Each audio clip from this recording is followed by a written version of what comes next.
Chicken wings ngolo dong.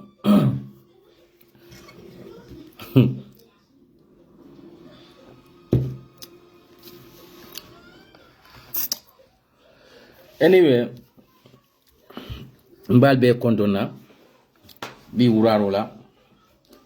You know, I get a farmer diunti. Coming cool. Hey, muna kita. Ya start le kodi. Ya start le. Okay. Memo be kontona al tola nal kontona. So nada dron comme nyakili unyama membe takan Gambia kono bi Gambia diuni baro I don't know why baro ya muta ko Gambia diuni comme tole wolle munti baro e Gambia diuni mutala assez fou ne because sain kai akake mole kene balto 419 Nigeriano la misisiano ko nyadile 419 no be thief. Do me, I do you. You are the winner, I'm the loser. Huh? 419 no be business. 419 no be thief. So Baro Kadele Airport, Gambia International Airport law. Sai wolo muko competition. Na international airport na mi onam. Yes. Even Banjul, my father onam. My father owned the Banjul. Baba wolum kuma tilim balifo. Memman soto ikafo. Sai wolo competition of a kering. Bawo baro katele airport lo Gambia. Adele stadium loje. Mbafole baro. State House. My uncle onam. Yeah. My uncle owned the State House. President Baro. Kairaba Beach. Na my opa. Na my grandfather onam. President Baro, Senegambia Trans-Gambia Bridge. Na my papa onam. My papa. Na my papa own Trans-Gambia Bridge. Ba wala mo say kuma tilimbali fo. Ya fo mangafo ma.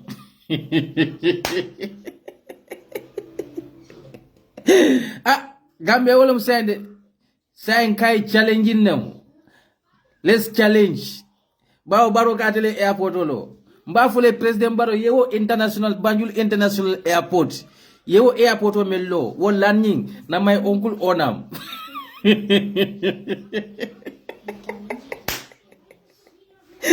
President Baro. Yes, competition o ita. Feweda mane graduate Mangamangkunda University. Subhanallah. Bawe ko itele university lo Gambia. Mbafule President Baro yo bridge o mello. Base bridge. Yalo o ba menkan. Na my grandfather onam.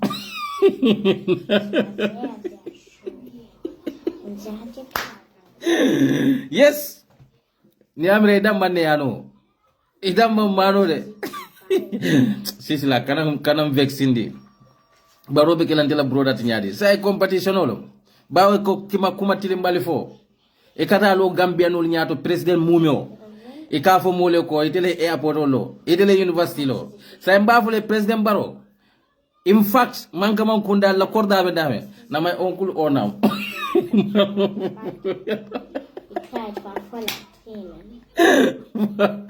Kay bari wala. Yes.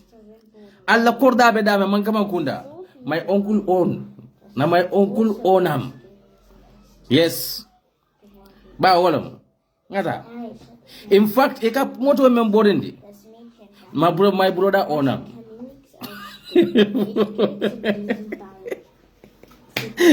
Be serious note. Gambia diuni. Yeah. Alingang hakilo to baroto. Because say baro mendiate ba yole fa ko campaign na sita. Fe ofendiate yafo. But nina the officer to Ah? Ni na to off soto. Sie ist auch bei einer 40 getreten. No, sisla.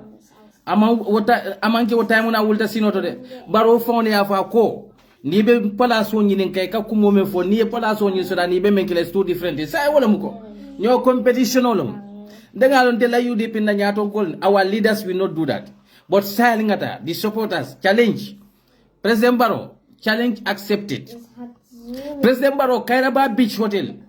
Na my grandmother ownam. Yes. Kairaba Beach Hotel. Na my grandmother ownam. Yes. Challenge accepted. Bawo ko idele university lo. In fact, President Barrow Basse na my family ownam. Basse URR my family property. Bawo wolom. Gambia nolu ali nga hakilo to Baroto. Yalo nga fale ne last time ndesan wulu saba wala be Gambia wulu saba ni wulol they are very dangerous. Sela Samfili abiyon ha wulu saba nyiri ebe ni tolo mude Sela beje Samfili beje abiyon beje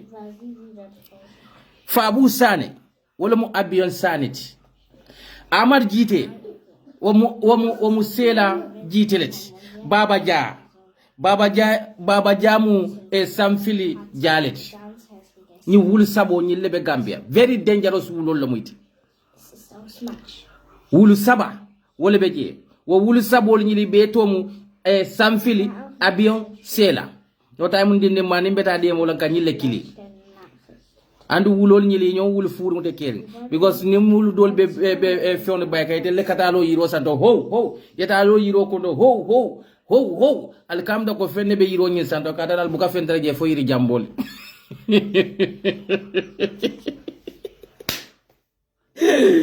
ciao President Barola Campo Kono is full of graduates with bachelor holders, degree holders in lies. Will I sign and believe Tawola? Some feeling abion in Sela equated a phone. Yeah. Sela Sane Mamalu, Wolum Fabudi, Al Halal Haglo, Wul Saba, will be President Barola Campo Kono. Abion, Sam Phyllis Sela. So Fabu Sane, Wolum Sela Sanity. Huh? Abion Gite. Amar Gite, Wolum Abion Gite. Sam Philly, Wolum Baba Jati. Itata foni ikafo foni kole ko UDP malla foni la commanding UDP wol malla fi jolalla wala yatinna ko ikara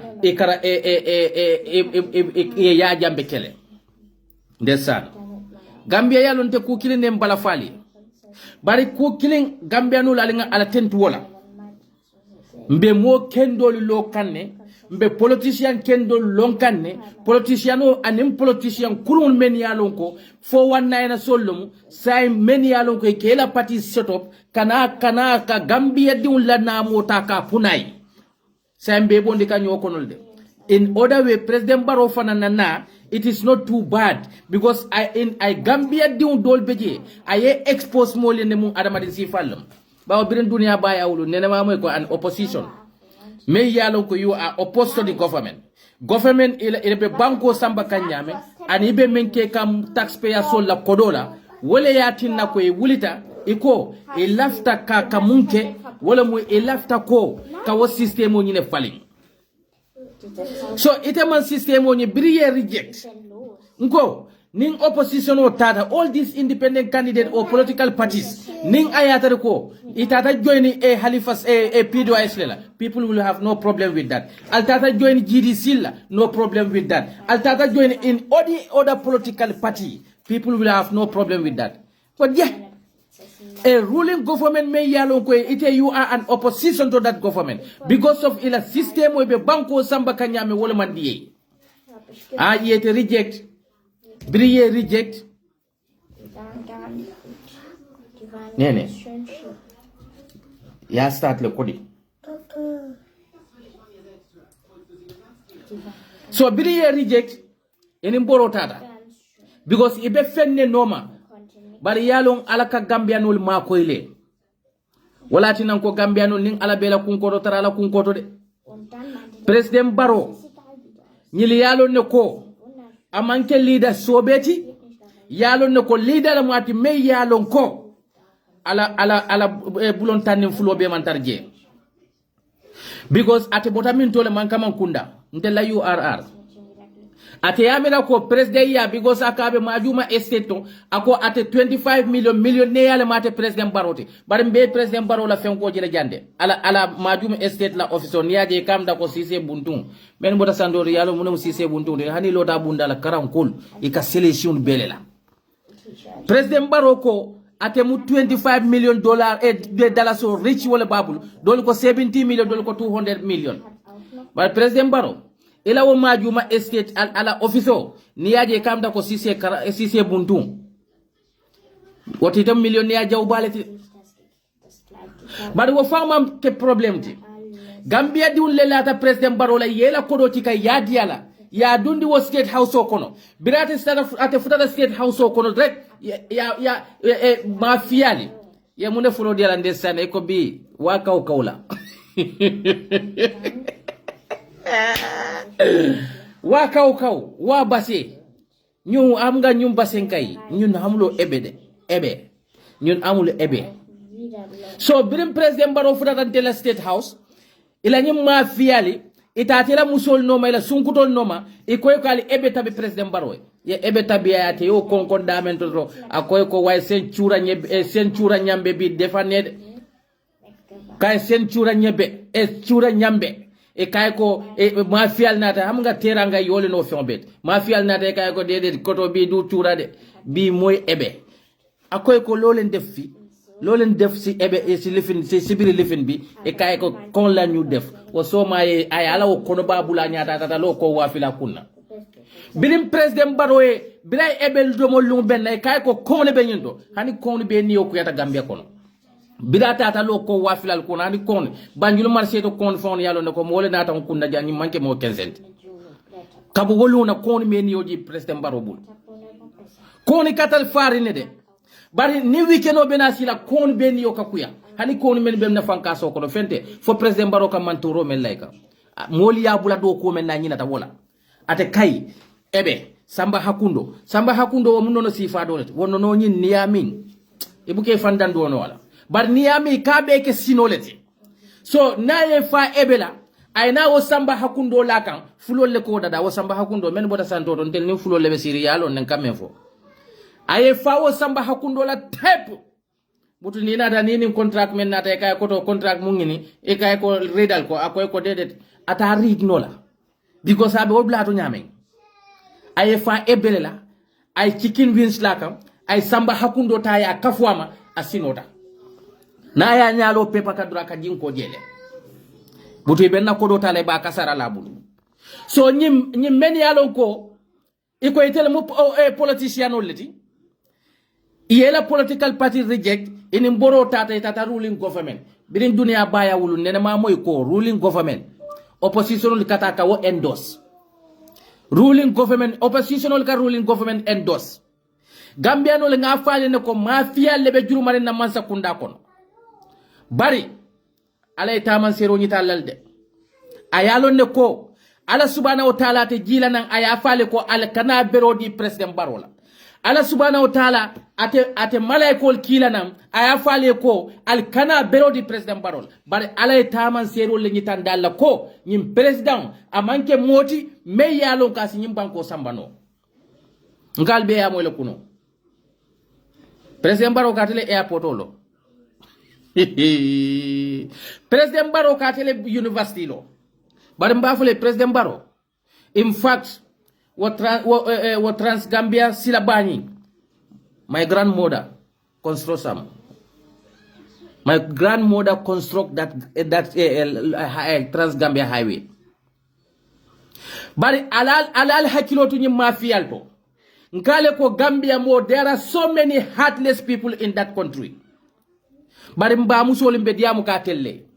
atelle ke faynin duma silola atelle ke faynin sahara kono atelle dun ke faynin fankaso kono ike fay fankaso kono pour mun dalila leka kaje ko atul balu atel ila musolu ali ni dial soto ali fewn soto al lafta menna mune kay mol bayna Gambia bi Gambia keo ni 70 ni 100% lam nsa fono 35% to 40% akeo be fundital atele musol nal meke kal kenson le betula siringe katum molte tarlaje men yalo ko be kole yala lal ka men yalo ko balla na fulo sunyala atele ko al kabulo ko si president ne president me yalon ko bi mbe tembo men toten dolu ko ala konto kono dala so million keme fula wo be lari woto atel la leptanol to albuka han bulo fo France to jeto ni mol ko baro man ta do ko la e ka fo mol ko baro e siato stay yeta baro la programme de la NPP la programme de la yeti sato du yedo fo yeta peji yeta so ko ne sunkando ko be jota la be ko la te kuno la e la wo sunkando yete la yele ke ma bala ko be ya da de heñ yangi heñi parce que ye donne foy batata etara suwo ko manji soto jeto bari tate do menna kola wala korda kono ala dimbayal a diwni wol bela account kono bebe farine tepu bari take mire be kodo men be buro men sanne diwoye pura ay simangala hani say ko kanalo e kamulle hadanye e ka fo mole ko baro isiato stay baro isia fo by force bari tela leptano ko yeta je jube ba leptano conditiono be nyame president men kallo ali nyatiru na kale ko ankata mbe kodo dila mbe ko mbe alkalo le jola badina alkalo safale ko al hakilo tude alkaliya sainem bari president baro bena try kanaka problem o create alkalo kan abena aba try kanaka problem o create na society kono birin tumo men na yekodo ke so e alkal ko kunto wala mu ko alkalo they will be under government control bari safo ko alkalo jama beje wala mu traditional rural lete kato imama wolle wo sato lo wal mansule la jola bawo imama nyoli ye mentari la ancestor la e bo silo nyine kam e fa nyolle e mum wolle wo sato lo wala ke je alkalo te so eni la nyin bandi salte ya fen ko men nata be alkalul jola 3000 mu munete han nata la suwo ko non dawalo mu $100 leti every day 30 days is $3000 Gambianol woto alte bala fala al fanyeba nimmo me muta fenti fa muta fenti atoli men be wuri ka fal kate jara planet Mars leba atol men ka fo mole ko baro isiato stay nko Gambia alfalu Gambia musol alni hinal diwla nkale ko president baro na la nyim pati molu ila diamula jamal beje na fi ko lisiate kono bawo mbe nyim problème o men be kono Gambia kono president baro nene mallo ala meeting dula ka fo Gambia diwne ko ngalon ne ko kuran ko malla problème o ti bar mba tray kana ka sol finyamento ngalon ne ko alla leptanol to borol man soto je bar mba tray kana mba sol flanyame kaje ko Gambia diwne ste Gambia ko ne jara lo soto je bar nim president baro tata lo atel Gambia diwne nyatiluna atel lebotal la kordal kono al manjit wala kordal kono al man kuran wala kordal kono do moro mal bul problème ot al diwni kasasa al buka fensoto al buka kodo soto no al bal diwni jara la menna al katawo president na meto bayndi abuka kuma fale wo dulanyinto foka fale loya Usain Dabo teng o loya betenne UDP betenne loya betenne UDP betenne say nite mari dara suko no wayena famunela foy junubo men soto jet bawo tate la moy mole la mey yalon ka banyo misilimo le kajafika a banyo banku diwne kajafika abe banku diwne taka abe dambawni dundi kanyola because they have no agenda to tell the Gambians. They have no agenda to tell the Gambians. But if you menke no doro kasiyol dundi nyola bawo ngela samfilining abiyoning la jele Fabu Sane Amar Jite Baba Ja ikatalo fonin kol nyatiluna ka foye ko UDP man la falla wala mandin kol man la falla bari yalo ni be tole nyininna ni be nyama to nyininna mo me yalo ko ite famu mandin koti ikatalo mo si ko ton nyatiluna ka foye ko mandin kol man la falla yalo nyama to ate kam taka be diamu kam men fane wol fana nyama tale ko komate be nyame bawo ite ko mandin kol man la fi jolalla UDP mandin kapatileti man la fi jolalla bari ite fana mo mandin koleti say nite ko ite UDA mandin kol man la fi jolal ite fabe lori jolal nyatinu na mandin kadiuna muitete bari iman hakilo soto andum abala fa wara batale jomalle be nyinke kan mandin kadiuni nyaaje ko ni kanyin kusi fal ka kan dimin because mune keda itel kilin na nafanyin kamala ila selfishness kama amar jite la musole amar jite diuna be sirin Canada ayala musoto Canada aya diutu Canada ebe wasarla ka wasar je kol no marek ka ta wasar fembuke bulani wuliya folni fanna kumma yandola na manke ira wo je ko men be NPP to yetu ñoo falen nela ite diutu Canada yela musoto Canada Fabu Sane ya diutu America ayala musol tu America Fabu Sane be na Gambia musol men be sirin wo musol ñille be APRC wo musol men be NPP wo musol men be UDP ibebe bataring wo bari ila wo bata ko lay telle ka te ko la nyoka ila wo bata ko lay telle kata nyola kulli yolto ila wo bata ko lay telle kata mabe nyola kayra atanawto so ikata wo mol dambawni bulandi nyola yes bakso inimbara mo men yalon ko mandinko jola fulo surwa ñille be siring ñille kela kuol explain ñoye ñille kela hajol bula ñoye ñille kata ñola kulli oto ñille kata ñola bade oto desane na fi ko grawtal de surwal fon lañu wodo di ko say du wax deka way def de tel helde andu ñile mu toñati de nkale ko nalbe na fi ko ñininna nalbe na fi ko ñininna albe hasidol ñininna alta amar jite ñul bulo muta ndesan and these are the people many yalo koy tiltada university le mandin koni fulo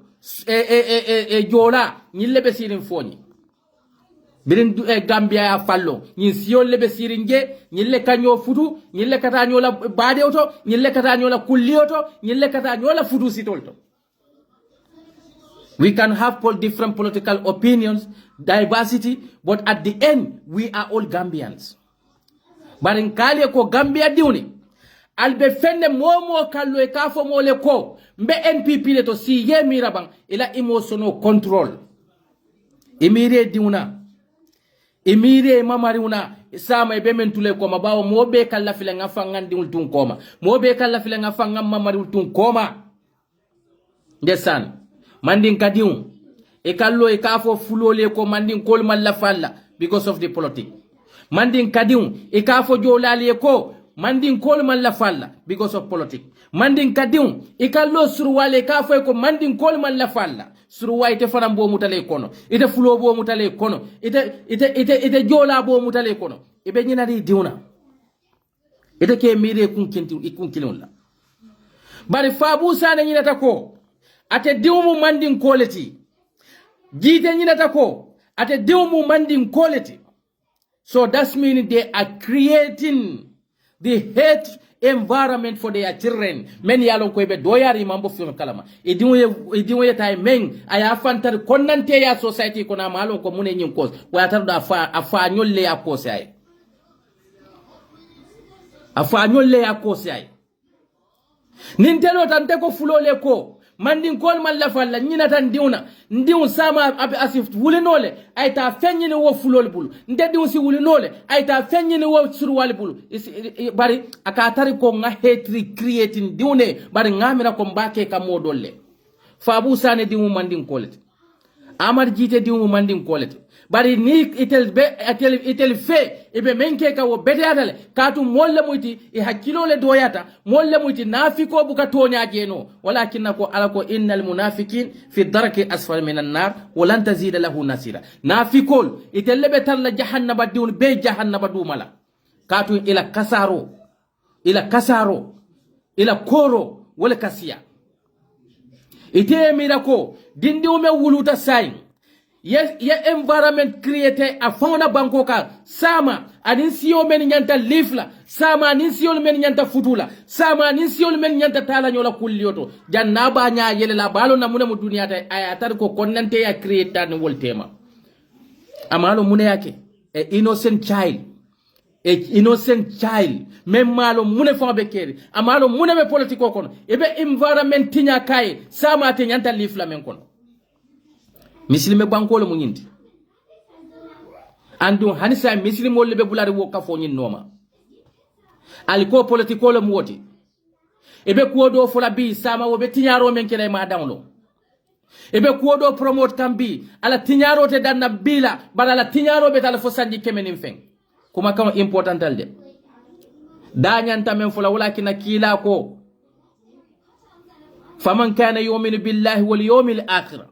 ومن كان يؤمن بالله واليوم الآخر فليقل خيرا أو ليصمته مومو ليمان يتا عللا ليمان يتا الكيما لولونا يكايرو فوي دالا ولا يداسرو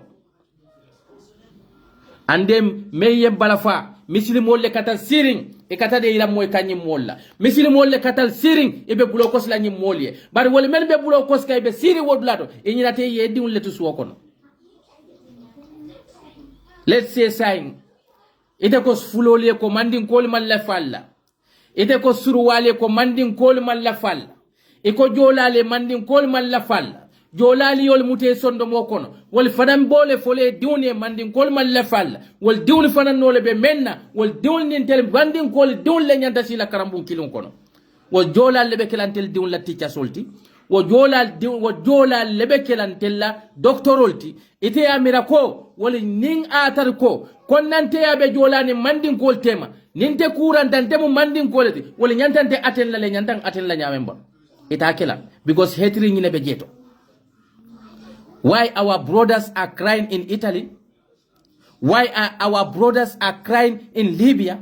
Ni kurantaje ibuka hanita la leptano front because you don't have confidence on them. Because yalo neko nintata je instead kura membenna ibeta fenne la fana kondo membeta milana kura. So bin telebole create kana society kono jomalle ba create kan misilime diwni jomalle ba create kan wala kata NPP la kafoti jomalle be nyin kafo kono misilime alfalo gambiano bi will believe ta kodole la katambi alala bawo yimu misilime wolati president manke alati president te kela alati president te malaikati ate keno la malaikoti woto kafo ko nyim mo mansalati batu ngabula no ma be kuriyala wallahi ite mari nyante fankoro silale ni mu misilime wolati iko mu muslimolati e ka salle kason ala dun ko ne ko inna salati tanha anil fasa'i wal munkar salo ka mo fatandi kukuno ni ku jawollema wote ka sali e ka sun e be jako bokan wallahi e sondo mo kono si fatam fanso be jurumarinje nafiki abe jurumarinje tela salo cross you are doing something wrong ela dino kono there are something failed. A small country like Gambia. Moli mental tribalism spirit kan for president found ala molo. Bara niaje nkale ko baromu tole wolati. Niaje nkale ko barote ku kalama. Bari nafikol wolle na tamuru ya ben ite Gambia la Cairo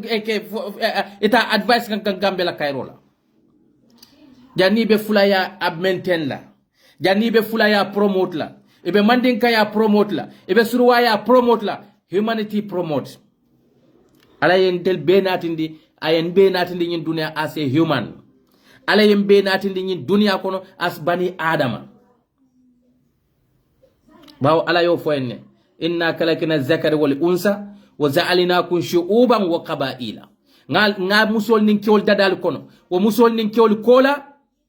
natal ke munati ngal ke siolti natal bondi ngal ke kabilolti ngal ke sinonolti pour nyen kamala li ta'arifu pour al signolo mandin ko be Cambodia ni mandin ko ben taje ko nyoyen ko ibe yalo nyimmo mandin ko let fulo ben da inde ko nyoyen bimi yalo ne ko nyimbe nyimmo fulo let bare ala ko alla wo nyolon kola al awo be inna akramakum indallahi wa atqakum al be mo bu nyaarum te alaya ama fale fulo ama fale arab ama fale tubab ama fale jola ama fale mandinka akale ne inna akramakum indallahi wa atqakum albe mo buñarum ala subhanahu wa ta'ala wala mo moti men silanta alanya bawo enata nyin dunya kono ase human e be bola nyin dunya kono ase human walakin ni fata lumena wala mo nyinate tola mo nyinate la siola ibuketo fanfo ka fala al furo kasanke al furo nati ngasaliama wala la jola ya bote kunnal wala la mandinka ya bote kunnal walum ila fula ya bote kunnal mune be kunna wala mu adamadi yati e beta ala subhanahu wa ta'ala ala tarla ase adamadi bare mo men ko ite alalo ite kata diamu la wo kusi falela ite diumu mandin koleti walla ite dimu fuloleti ite amira ko ni te konnante ya futo soto fuloli ite be fulol la kunyima fole dimu ba so ibe hetris e fandile dimu sondo mo kono molla men yalon ko fewna men yalon ka mambo ada wato kalama bawo e mu fuloti nte mandin kadi mambo e da wato kalama alale dada alale nteni te fulo sindi alale nteni te suruwa sindi alale nteni te jola sindi bawo ala ko la yukallifu Allahu nafsan illa was'aha abuka fella niyo kan niyo temen dunenola ni aja ni fulata ye sindi nyoka alon ko nyil benyola dunyo tanola bare Allah selfishness kam Allah hypocrisy kam Allah ungratefulness kam al nyanta men kala banku diune al mol kenoy mol la leptanol they are rampant lack of medicine lack of equipment the people are dying in that hospital you don't care about that al te emphasize la al tata wo fuaro menia foni kono they are suffering wo mol they ni tatela leptanol to borite je sila kendol table atel tata menna agenda fasa wolon banko be la president adiata nyama man dianyima bara tele mu Gambia be la president bi e atele be Gambia representative ndenga mira ko nal ko be president na agenda le fasa ka al kata wo fuaro menia ala foye ko mbe jiko bayla la banko ka nyaadile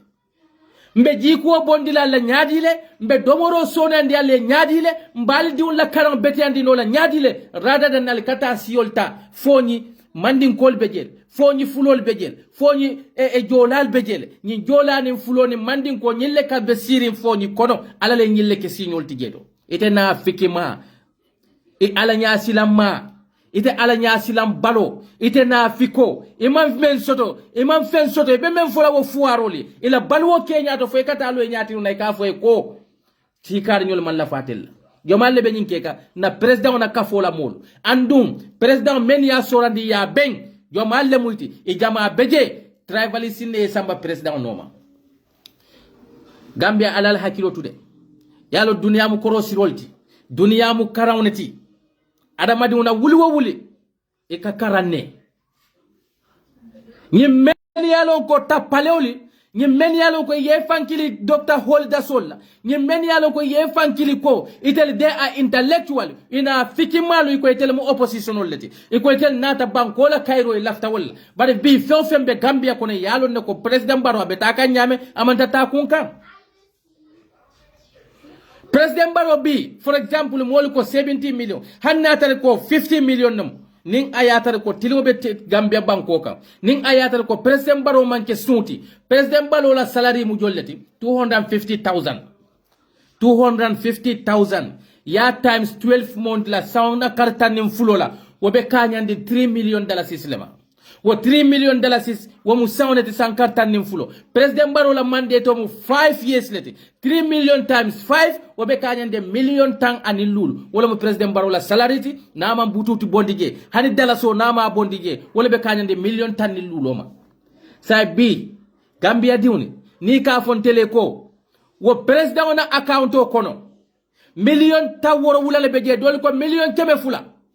so ni million keme fula le bala account o kono million tan ni lulu atala sanji lulu la salary bebe kanyandi wolema han natara man bututo bondala bari ngajele ko president Barrow ko do bondile kay moli so let's say sign ala sanji lulu kono another 10 million soto pour ala fenko ala padiem ni wo mu dono example le motali ngota do 10 million na 10 million plus 15 million ala padiem na la salary be let's say 25 million dollars 25 million dollars ala 4 years o kono ana ala padiem wol be nyanda na buka bututo bondala 25 million minus 200 million 175 million Gambia dium bela concern nyanta kila nyinati president mentel yesindi banku diul be kumbo ka ko e ban gulo fo soto na leptanol kono banku diul be kumbo kan ko ila police station imam moto soto banku diul be kumbo kan ko ila leptanol to ordinary machine me yalo ko scanning machine abga soto jeto ite president na account o kono over 200 million be safe nje man need menna bawo ila balwo kabo Gambia diun lebulu wo fuaro men yalo ko diun katela e konkoto wo fuaro men yalo ko diun bukata karambu to katu imam paso soto itela account o kono be wonyale e diun be America abe best school to je ite diun kile na karambunjo ala sound karambunjo Gambia di muwan na karambunjo le boko na man siya wote ala musola account ko no membe je malo ala minister sola account ko no membe je malo wo president kanalo mul nyatilu na ka fale ko ngal kanule wo president kanal nyatilu na ka fale ko nde lafta Gambia la nyato tale la bar Gambia di ulbe kumbo ka ordinary jiome ba min ne buka soto no ordinary jiome be balo kula le buka soto no itela account ko no over $200 million be laringi e ka fo mole ko nata la ka banko doku ita man na banko doku la nata suñaro le la bar Gambia di wona jikolo mu nyinti al nyaaka tar kukurun la alla hasidiyal nalla difference on nalla kondante yale al kawo kukurun support nko ni tata baro noma ay UDP tora munela the only thing as UDP tora mena wala mu ko ma election of win may God forbid wo dambane be kelana ni torot bara ni toro nyin kola UDP la election of wino balia wo kola e mira wala bang ite diun mune mala feature in that 5 years okono idi wona jada kendea mune may la diuna jada kende la future in that 5 years okono bawo e ba fula do e be do hadani la baro e siato stay baro forever wala la balu wo bete atete ibe dabo min jawya kan dabo dinteje me yalon ka beta ka karambuto bi adun be ilita menna ila balu ko no janni faabe handu na politiko ko no woli yosotole bar ntenite ntelle bala hayna fara ko bola ntenite ndo malle hayna falika mutola ntenite ndo malle be struggle ka kanani baku wela dabo dintena la baku wela de ite muso me yalon ko e be mol hadanyila e barinkeo walla e diwni e benkiruni walla be na kanyin duma silola isi fanole isi balunole ime mira wala kola ime mira ko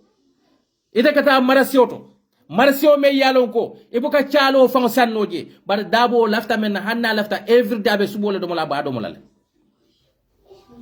ite bala fale fanye konnanteya adama di umanya na konnanteya kala fo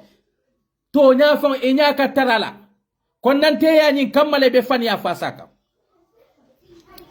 ite membe bulo ko ska president Baroy emire ba mala condition la santo ta kata gadino la doku president Baro la muso president Baro Obama a hayna sirin Gambia dindun men yalon kalbe bulo ko sla we don't need Olpa we need Baro we don't need Olpa alfanyul ko to be sirin alla kordal ko yalon te ku kilem bu kanja kan natari koy man la fi Olpa la fa ko to tay yoto sirin so ko de kata silo kay ka fo mole ko we don't need Olpa discrimination ala man la fi discrimination la Gambiano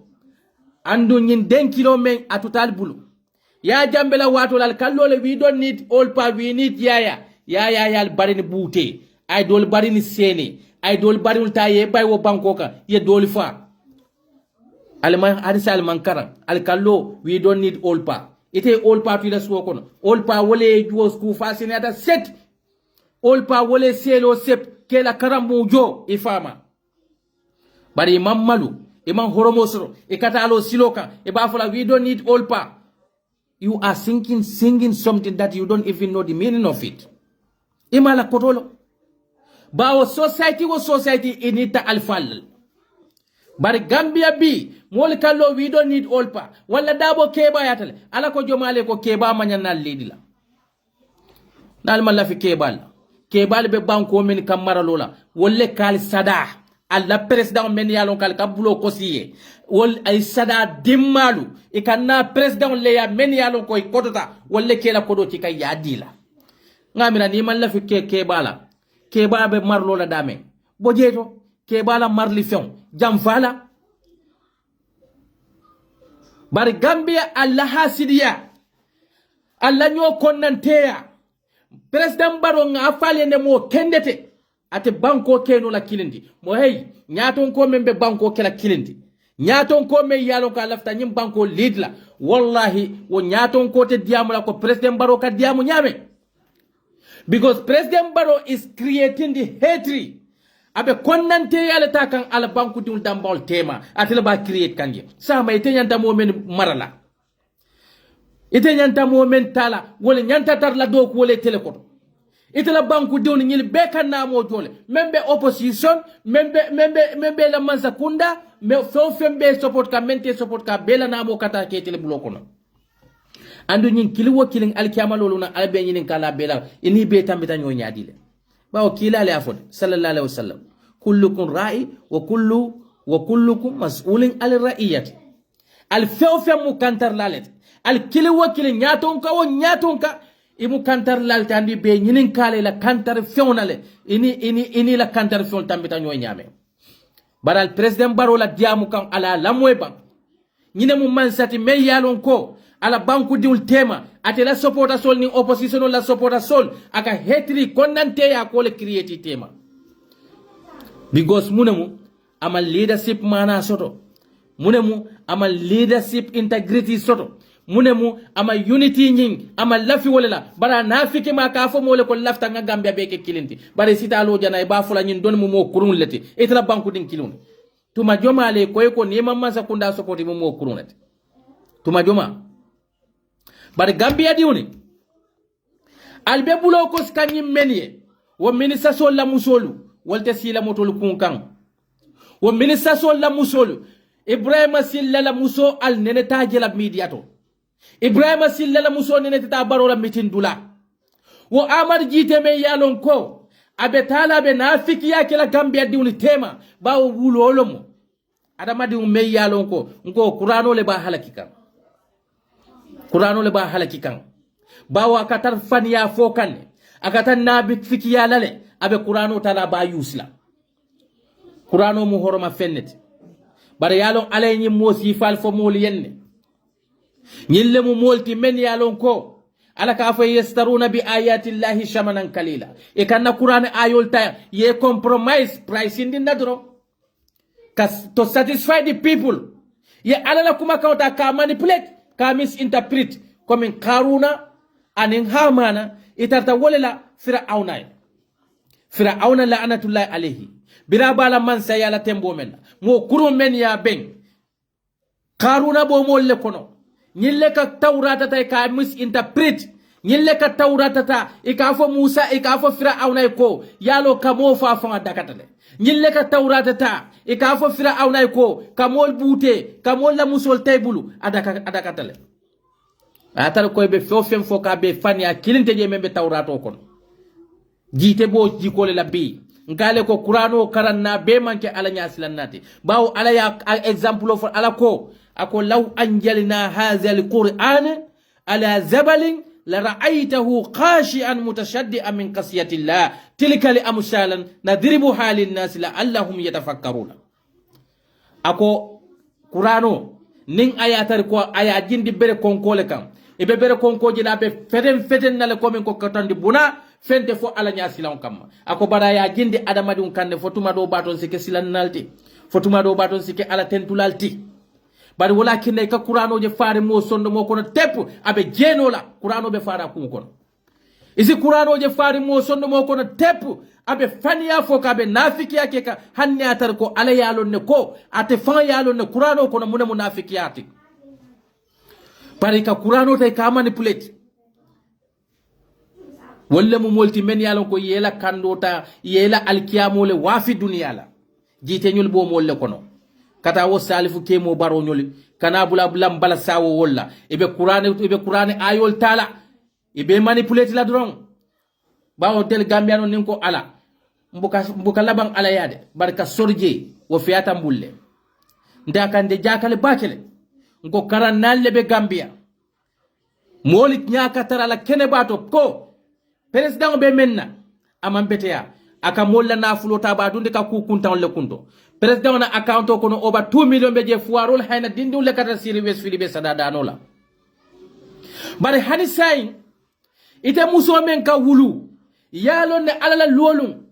itulo bala molle fata tiuto mune fa tiuto bawo niya fe ka fe ne ko alala wato le site man ko ni lafta na fi ko lonna wala mu ko nin ku kole yarin nata ifeli tadame ka woti ka yala alale ka bare ni sok sita damen ikake ifon letade ala ka foy wolela wa ammal insanu ijama butala rabbahu fa akramahu wa na'amahu fayaqulu rabbi akramani na mario tata ya so a mario ne matama asa fanje kon tenyonde asa fanje kon nalondo wole nyindinna asa fanje kon na fisamante ya wala tinna ala nyindinna ne aje ala nyindinna tele fisiyata nyindolti bi barobo le ke kangambe kon and most of them they are ungrateful human beings. And the ungratefulness, Adamadu Melanko, you are ungrateful. They are always arrogant. And the arrogancy make you to forget about the God.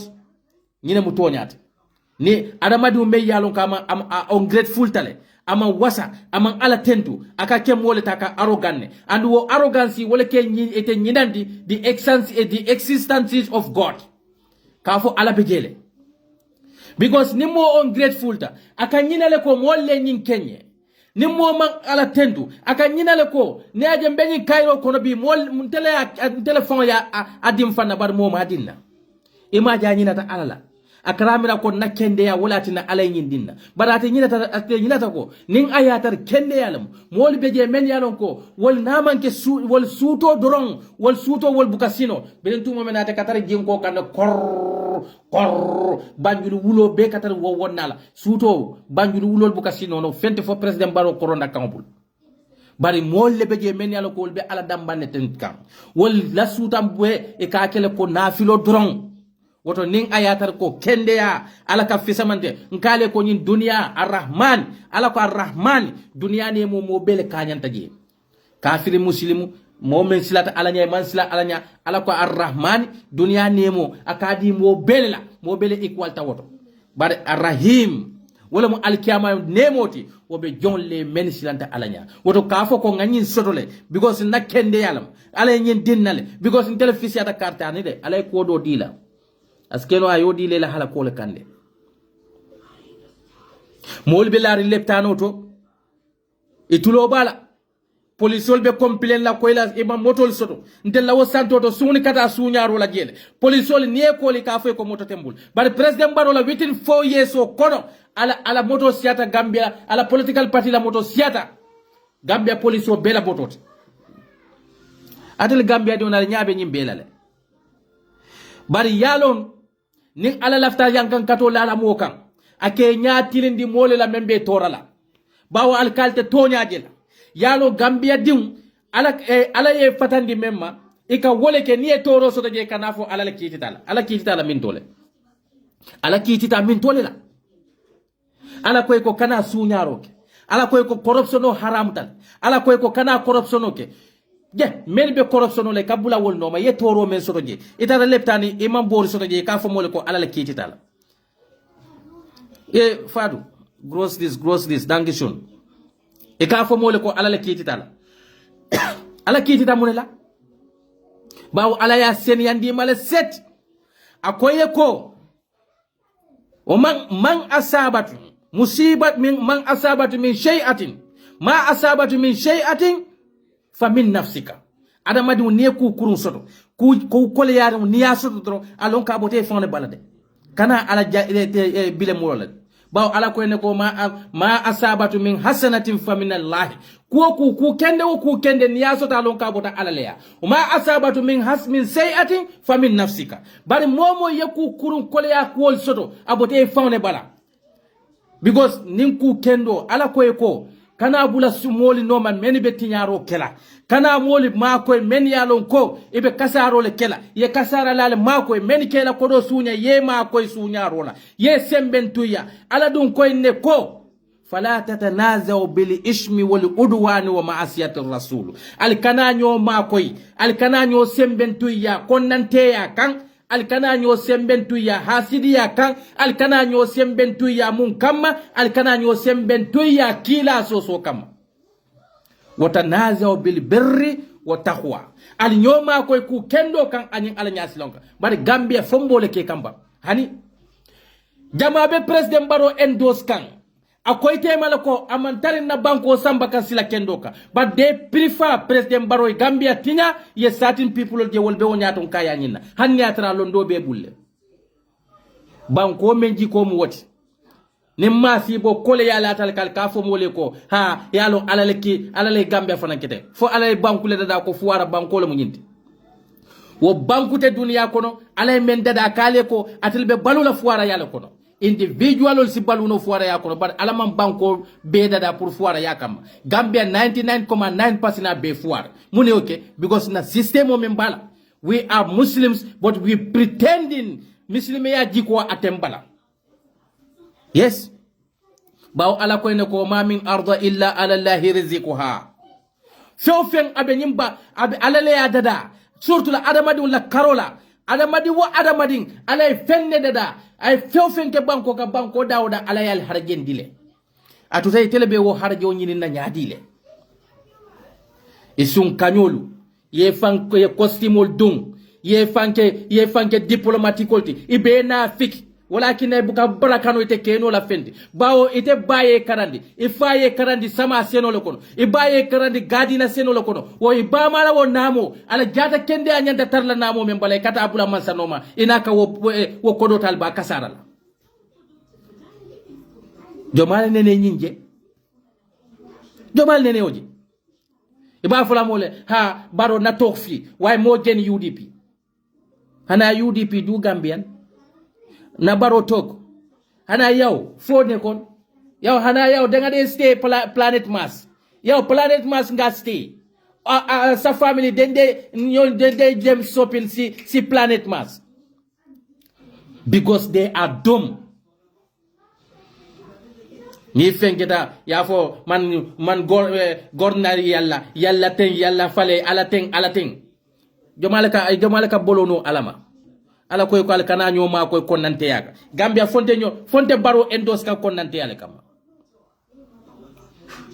neaje bi baro ka lo mol nyato abe kuma tilimbalo fula kata yalo ne ko jikol be nyam hey ala ko man tawo manta niaje ko aballa akalla nyato kol bondal kono according to your attitude ala kal jikole jube hani nabiyo mol lawo watola aka nabiyo mol kina nila tumo men ala mantol tata jikol falinta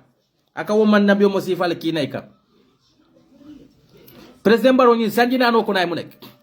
sanjinani President Barrow man health insurance not in the civil servant sole. Be a katalo just 20 something days for the election. Nko adamadu me yalon ko ala niaje ko ala 5 common sense dila. Munemu. Walakin kila ko sallallahu alaihi wasallam ala inna fi jasadu mudika. Ija salaha jasadu kullu, ija fasada jasadu kullu. Wala mumunti wala musondo moto.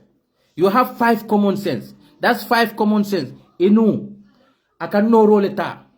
bari wo noro nyi jomale ba nyitan la nuna nyi mu nora kuruneti wala fo nyi mu nora kendoleti sondomo itulo ka kumole moy aka kuma kurum moyle aka kuma kende moyle bari tulole hakilole ba decide la aka teka information le ta rek ayaki hakilole ba decide la fo nyi dum kuma kurunam fo kuma kendolam inya ka jero menke aka fen kurun jela aka fen kendol jele bar waka miro le ta rek aka natalo le ta yasi ayaki sondo moy ba decide la fo nyindu natal kendolam fo ku kendol te ngamen nyala. These are the 5 common senses ala mel dila amadi la batara ya kamade nite hakilo buka a calculate no fo konnante ya tata aye sondo mota ya dobo et font dioni be wulu kam banko menka ite la individual emotional ite font na selfish emotion e font na self emotion wo be diun la samatinyaka wo ba ken la ko be fen defend ka wo banko kam membe diun la samatinyaka ya mi be e ba ke kam mo la ba ala ko la tufsidu fil arda ba'da islahiha al kananyim banko tinya banko kendo ale nyim banko kendo le tarjanto ale daji ko kendo le tar nyim banko ka adamadul jannal benajeto wala tina batabe jurumare Gambia kam misil mo men be jen kon hakilo nsondo mol be finding kes nkonte ala no mala nka pretend comme misil mo lete ngani yobe sunkandi nyola ila banko be tinyaka ila banko ma sibo mol be na banko nyato criminal le baro ben criminal wolle barota ya sorandi ya ben taki e ben nakodo kasara la bulu those useless men yalon ko they call themselves independent candidates. I want to be a president. Purisi mon la kodo kasara no nyame. Biro we soronte madron inim borota da man sakunda noma. Inim borota da kuloles president ya iben na kodo kasara la bulu nyamento. Bari alhamdulillah. Bari nsafo wo mole ko. Ndesan. Ala yol fo. Asa an tuhibbu shay'an huwa sharrul lakum. Asa an tuqarri'u shay'an huwa khairul lakum. Wallahu alam wa antum la ta'lamuna. Wallahi ye kodo kon. Imalo wo moyla kairolti.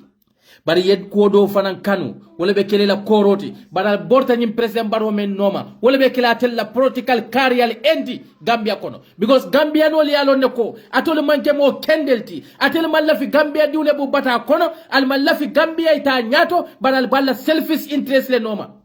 Wala al samba government kono. As an opposition.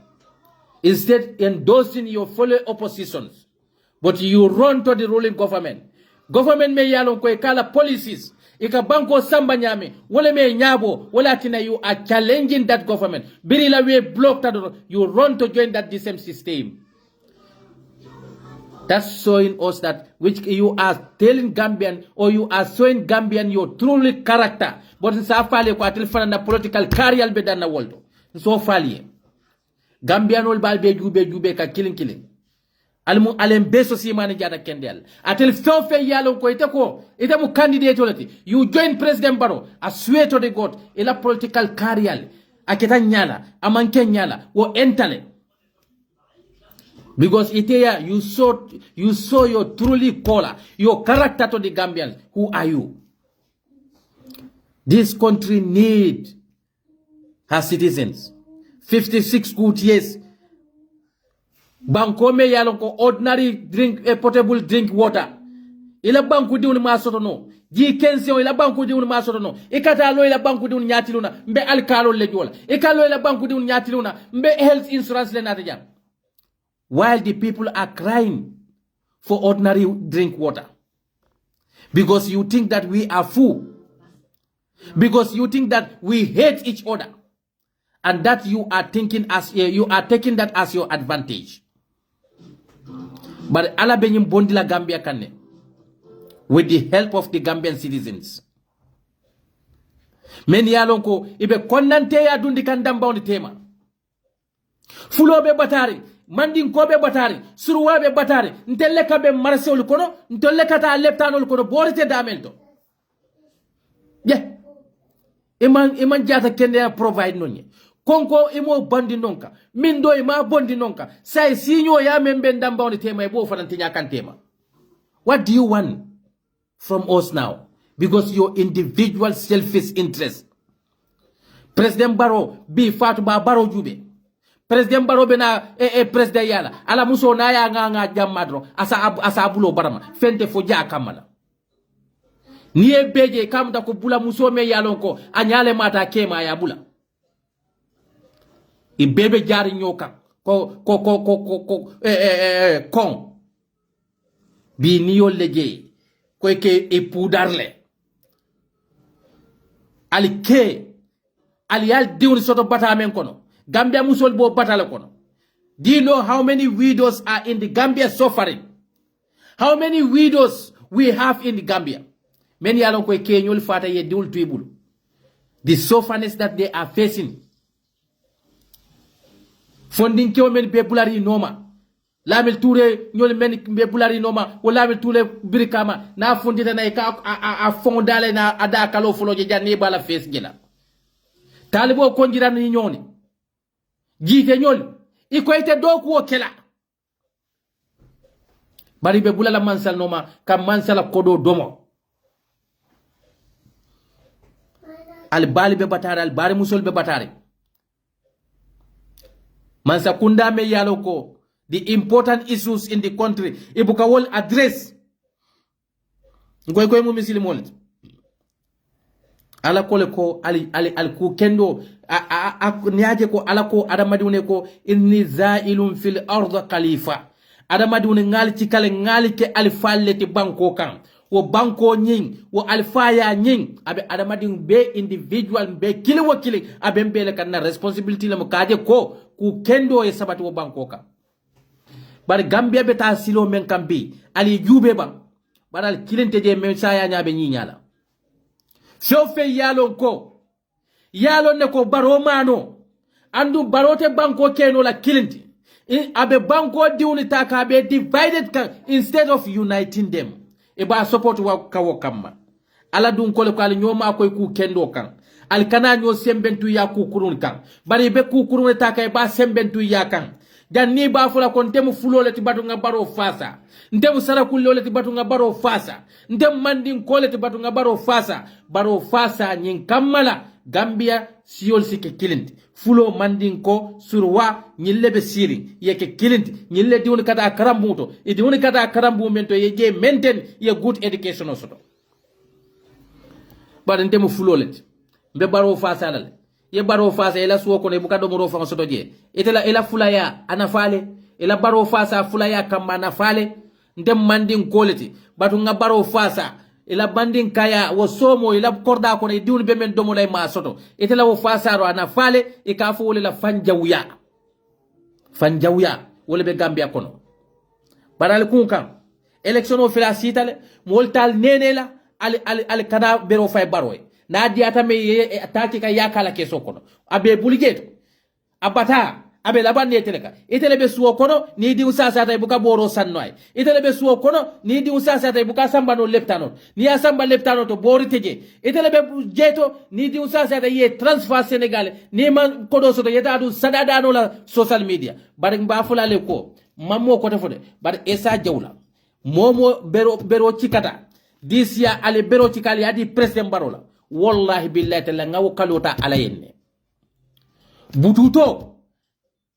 mbuka fendi donation la bare ngaddu mandi mendi mbole fa stop la mola kutem bala fala mola ku ding na kutem bala fala idiwe mun kurande sto oversee treatment lem atem bala fala bawo fama bala fe fani bawo president baro awo diw na sasara la tata la dawda beta jara la jede Ibrahima Silla ñil fe yeje ibe ñim mem bela ibe fankoto bamba on le tilbe placeol men to kana fo wala bari yalo ne ko majority Gambian are suffering ite men fanam be bulari president baronoma ibe konnante ya fandile ni senior tema ibe no lay ba fula mole ko ne mole ko mano dabe kulane wi baro mano dabe kulane opposition le mal moy barasol be kulane atle mu baro jawolte fontele baro natinde pour nga kanu leba Gambia diwni ye baro natinde pour ya kanu leba wala ya natinde pour ay do ko le Kenya Papa mune keda inseno takushaning ala ine kepankuchen nein es nur die Teig nein emanda fanku nga fene sugar mbe rice le finkla okay was für Reis foi ma fane intuluse ja to nim parero aber morgen Pfannkuchen ja inshallah ha ite me yalon ko be podi la president baronoma baro sisiato ste ni mole ko ha baro manta dokula atel mo opposition on leti I don't know what the Gambian even think that the kafoko karimu oppositional de ite ni oppositional be albe batari marsew kono ite oppositional be albe batari leptanol kono albuka jio fanso de no opposition ko de ko mu government support soldi bari alla ba fawna kulon ka fajele inseno familie Hausertype nim pare rek albe do moro class yete la sama musulet ya ha e diwul be bataren e buke mira wala kola president baro diwle Ibrahima Silla diwle Fabu Sane la musole abe sirin America jite la musole abe America Fabu la musole America president baro diwle ebe sirin America ete men diwbe sirin Gambia ibe mira kay be men domo kay ma soto e konkoto katela ni sasa ite bori soto la ni molbe diamule ko ka molle hadani ebe do hadani la wala la bal wobete ateti bari amantara te ku dambanda ko mira kan amantara dambanda ko mira kan abe al banko beta kan nyame wala ka mol bal bula diamul debe ni diamul mena faale ama frilam ngana internet wala use ngana time on tan ka wala use mankara man femfe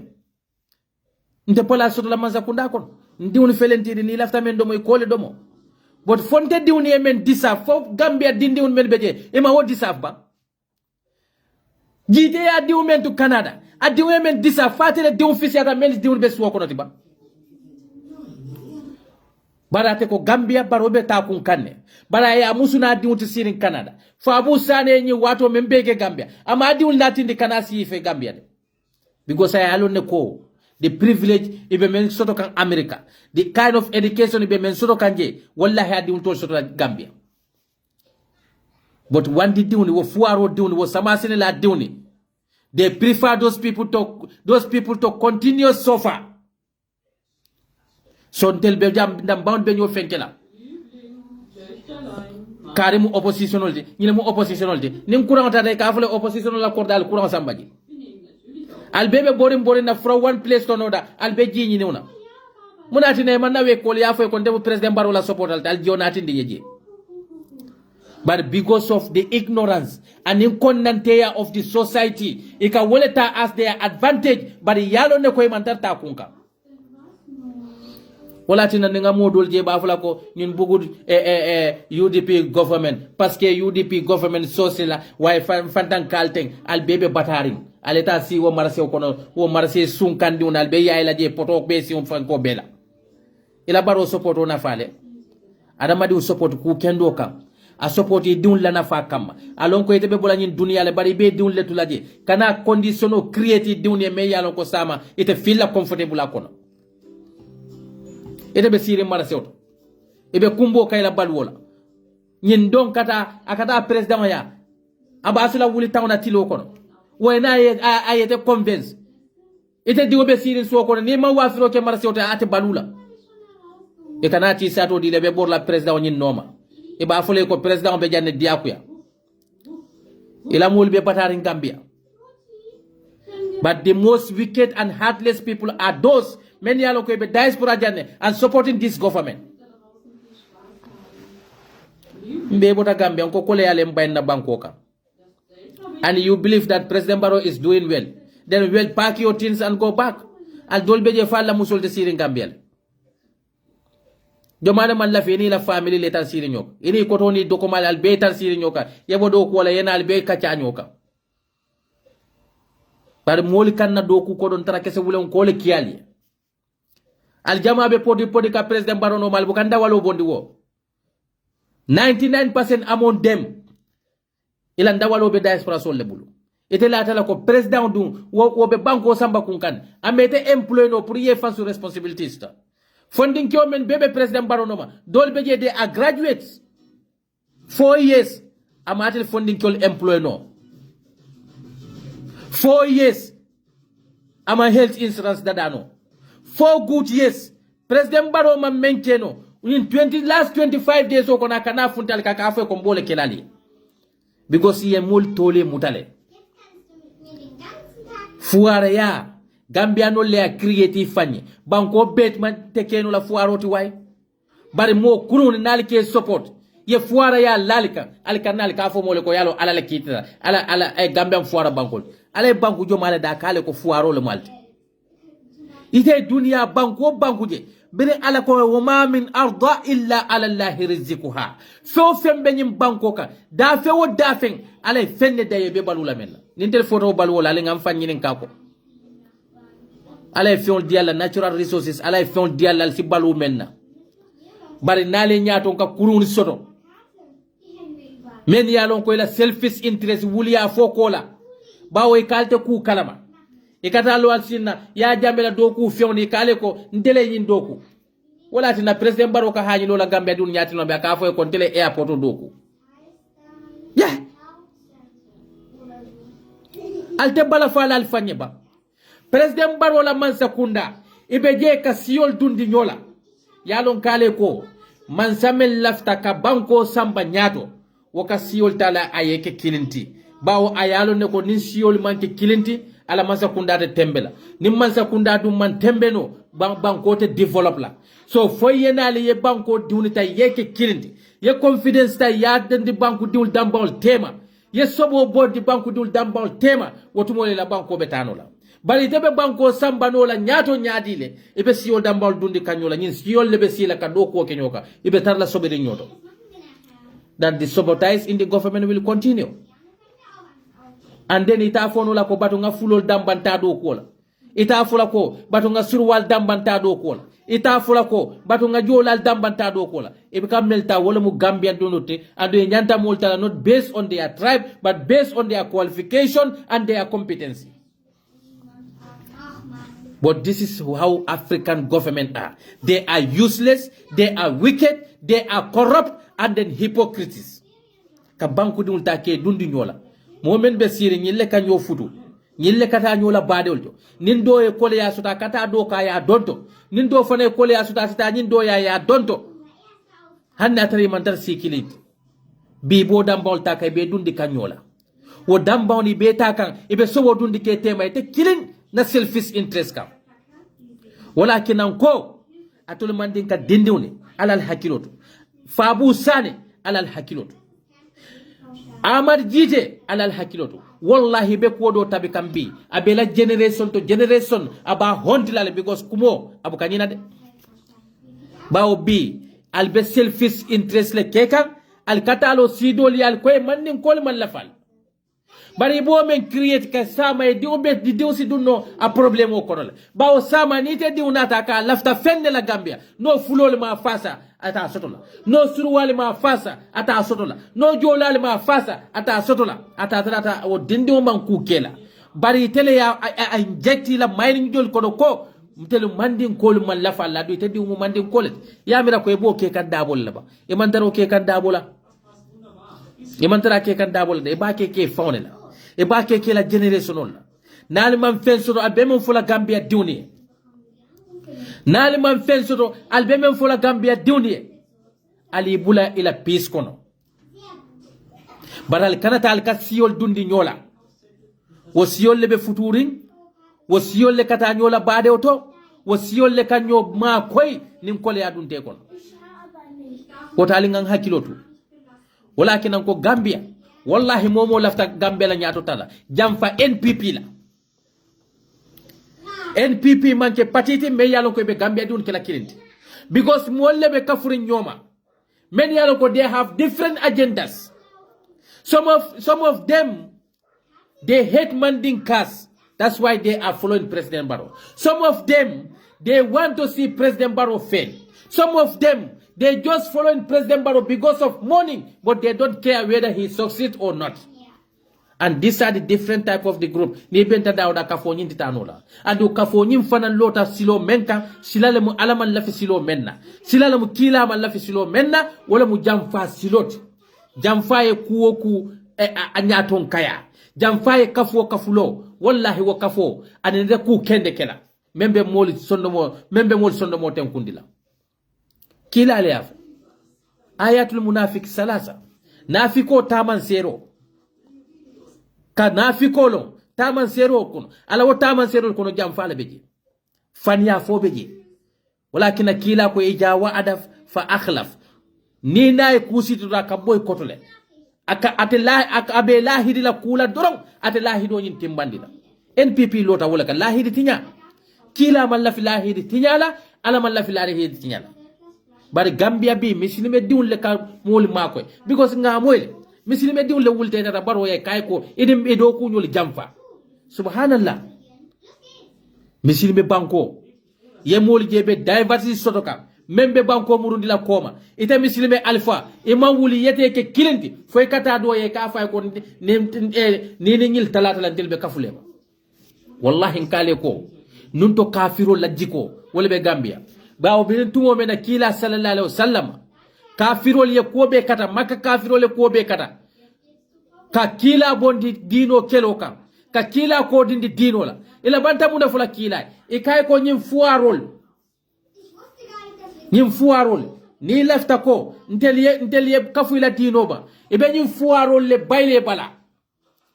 parce que ntel ni la classe le tekilindi wallahi kila ko e ko ning ayatar ko nyim fuaro la bayo wala batel sabat dundilante la dino to wotalte dunna dino kono walakin kila ko ay men duwa ala bulu ako ala ko wala muy simfa fuarol kono alkiamalolu fana sim bulindi fuarol kono isim fa fuarol bulo kono isim bulindi alkiamalolu fuarol fana tema bara ay mune fay akay fuara wasaruni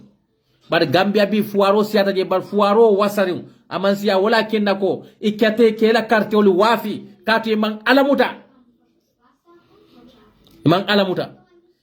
walakin kila ala ya duwa jabile de fuaro nyanta fambu nyala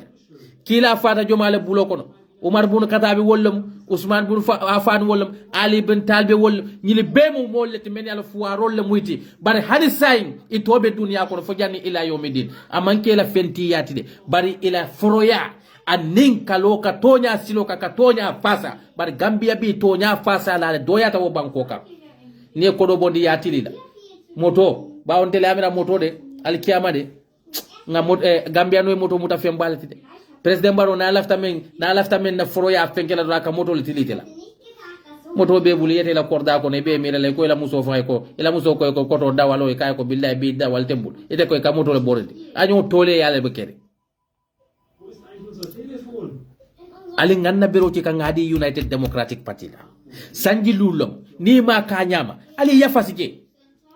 wallahi hanintel men be diamu kante nim baba nata makanya man disem diamu mbole kela because in the mall they suffer. We don't deserve the condition that our people are living in. Moli nati ndi men bole kela but kamol la kodota ka kafunyoma ko beni kul tilim bali akuma fo moli mol bo fulatil fuarul fon be jal dambon be nyota be nyo kelendila mol batil kasara kay ba diwni kasara al diwon le beta ka duma silo la ni ministal kono kilinte je men diwon beta ni duma silo la al diwon le be 50 sahara kono ite minister kilin jela men diwon beta sahara kono al tel diwon kana tubabu du janne ibe do ko kile ba kila al yebalu bari wo minister sol ka kodo bodi gambiele ka ki diwon tubabu du pour yebalu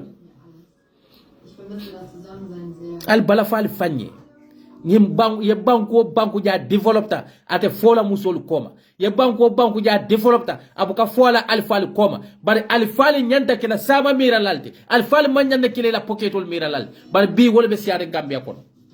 danko don na alkali yaye tumbul danko don na kumanda yaye tumbul danko don na chef yaye tumbul hanna tare ko banko bebe tinya bar danko don tela wo taytulo taribulu wo taytulo be fala le botule ko ma diate akuyate baw ala yo fole al mauti yati kum baktatan saya wo benaka tirento ko le ko adu ala koy kullu nafsin zaikatul maut nilama abebe saya kono ko dane wote be few fenke kambe a mexo ko ay ke ku kendoti de ni palaso yakine be ku kurun support kan ala ko ende ko fa kayfa jama'ana li yawmal la riba fihi wa wafiyatu kullu nafsin ma kasaba wa hum la yuzlimuna lumbente bayla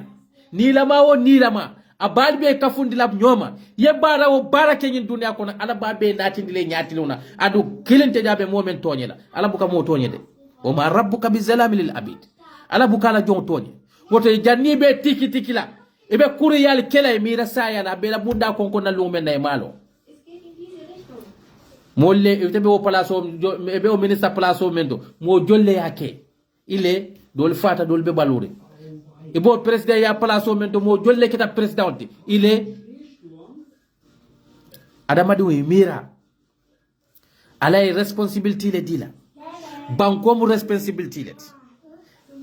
kam fa ila emotional kana kene yeku support me yalo ko alkiyama be to ibe tora la jeto mbedan na le janne Gambia diwne alla berke solo ntel ngal danna ala ci kal yadi United Democratic Party la ali yajube sanji lulu katu mo mamira ko mo men yalo ko en yof bota ko men kamba ye bute ko men kan wo be ibe bambandi ngote jo kanje buka kodi soto je wo bebe loring iko fonyim banko sita nyato ali banko ci kali adi bulba because mamira ko isi sonyim bata be tula ke bute ke la dimbayal bay do ko la ke la do ku nyodol fa ibantar kodi soto kanje ibe nyimbe ke ka because of mune kan ila banko kanoka woto nimmol kannalo e nyaatilo ne ka fay ko United Democratic Party wol man la fi banko la nyaato tala wo mol konkomba wala ye ko jube fo malaria la bela bawo membo fo la kunum mol je adamadi dum manyana kila fisir walloti kole ya wato la kana mol kili sono yayena ikol mumo kurunati bin nyabole la Gambia de president Barrow mo kurun le amuru ya ben bara fanfana mumo kurunati bawo Firauna mo kurun le Firauna ben ya amuru ya ben bara Firauna fanfana mumo kurunati Firauna mo kuluno wota tele Gambia di men ka fo president Barrow ko itele nyinke moli itele nyinke moli itele na freedom o dinna itele na nyin dinna al bemu kumandin jelela lete al be kumalle foka men manke tonyati koy ko men gi kam man samuru ni manke mo kendolti molbe batala le imaje Firauna la wato la kumandin jelela al bano male ya bilifindi ko kuwa kube nyin dunia Egypti watola Misira watola Firauna la kabeke walakin Firauna la anatullah alayhi biri Musa na ta kan tumo mena kay alalen kika Firauna ya jabi munela akay alamnu rabbika fina walidan wala bistu fina min umurika sinin fa'alata kallati fa'alata wa anta min al-kafirin akay Firauna fonte mete sute ita tartante la mansa yala koto jang nge balundi nga ko beke e maja ka fo Musa ko nge balundi fo Firauna le Musa balundi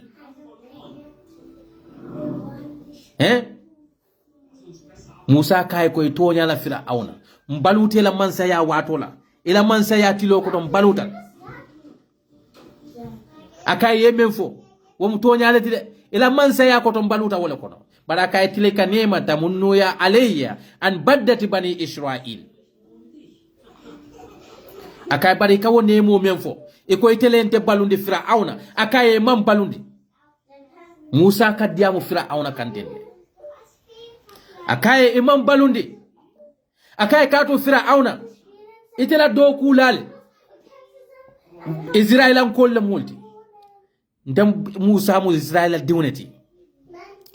ila joni meni kado ko ke ila security ila sama senelali abemu Israelan kolleti woto Musa nde Firauna nde badiwni tarom baluta wolela nde badiwle balundi imam balundi Firauna anu Musa be fay tonya la fu bawo Firauna la mol be ala dokula ala joni e bemu Israelan kolleti woto Musa baluta badiwni tarolela wakamune yitandi ntolo adamadulla kaje ko man saka fem ka manke ko atele kamol balundi bawo moli kado ko ke baro bukata do ko lan telle kanna fen bonde ngadi barola baro be mune kilabi al bafra mole tele nyinke etele na freedom odinna sanji mu wonni fura mol baro be siri Fatima wer ruf hier nene Nine niska yatu ika papa le call. So. Wegen Dunkel jetzt was gleiche Nummer. So. Kafo ko paro itele nyinke aman tafaske. Gambia di un baro kamen do mon telle kadial. O chicken wings nyol ma bedo mon telle kadial. Wo komen ake susu telle kadial. Aka fano men dun telle kadial. Sanji muan fulan nim baro be Gambia kono. Ning ayatar nasi freedom o dim no mola munati na madi mola wato kono ning ayatar ko al kamen claim barole freedom o dim mola ja munati na 15 good 22 good years baroka be struggle kono ama wo dino mola je bare abe kala bantoli kumandin gelelali men yalon koy kam mansa tinyal ke ka ko kurun dunde mansal kun kono wolle katara nyum kuma kun tan sifal foka oto Gambia di una anal hakilo tuito anyway bedan na le janne alalla bero ci kali adi United Democratic Party la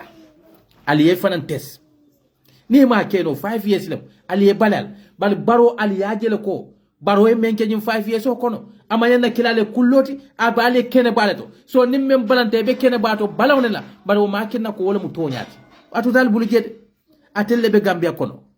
batani mandin ko labu na jano bu ka fo daba koma nali ya wisle kadi barola al hadiyala abata kola al kun kandam baro kun kande de Gambia diwni le kun kam ntelle be ji ko kumbo kan ntelle be bor ko kumbo kan ntelle be ko be kumbo kan atu dal bulu jede election o fila sita kuma tapale o sifa be ibe fundilal kannande ngo wotu moy ka faale ko ala le sindi ala le tel keje je ala ye keje wo ala kilume keje ala nyimbe balurin hanisai wo man sobu ka jim ko soko nasi sino iman ta sila office o kono ye mo la do ko ke par febe yayi la fa jarete faniya fola hani ala ko kitabol ko yuharrimul qadibu ala mukallaf faniya haramu ta mukallaf o man bar wo bebe o faniya foka police sira woni soto wo na yo sira woni soto yana lo mole ko ala le adilla eni wi mbafulal be assalamu alaikum wa rahmatullahi ta'ala wa barakatuh annal bade malo esa jawla fo wati do ala baraka